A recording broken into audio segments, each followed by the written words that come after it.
So in this video, we're going to cover the setup of the active exhalation valve circuit for invasive use with the Vivo 55. So first part would be to set up your FiO2 sensor. Then we would need antibacterial filter here, which would then connect between your FiO2 sensor and the patient circuit here. So this is the active exhalation valve circuit that we use with the Vivo 55. So at the other end of the circuit then, we would have the Untitled CO2 monitor here. So that's monitoring the CO2 that's come from the patient's breath. Following that, we would then have another antibacterial filter. So as standard, you would generally only have one antibacterial filter in a patient circuit, but during the COVID-19 pandemic, we are advocating using two. One that's protecting the air going to the patient and one that's protecting the air coming from the patient as well.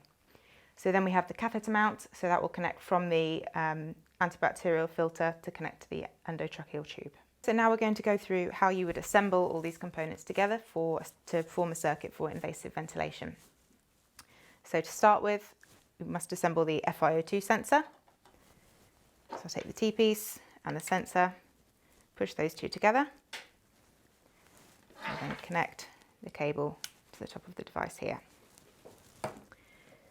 Then we have our first antibacterial filter. So these two connect as so, and connect like that. So that forms the one end of the circuit that would connect to the ventilator first. Then we have the Untitled CO2 connection here. So Untitled CO2 connection comes in two different parts. So we have the Airway Adapter as well as the sensor itself, and these two just click together like that. The sensor then sits in the patient circuit. This end of the circuit here connects into the yellow port on the side of the ventilator. So we've got the yellow wire there to tell us it's the yellow connection. We then have our next antibacterial filter, which sits on the end of the circuit there. And finally, we have our catheter mount there, which would then attach to the endotracheal tube. So in this video, we've covered how to set up the active exhalation valve circuit for use with an endotracheal tube. Just to go over kind of a couple of important points. So this is your active exhalation valve at the end of the circuit here. So make sure this little rubber tube is always connected to the side of the device.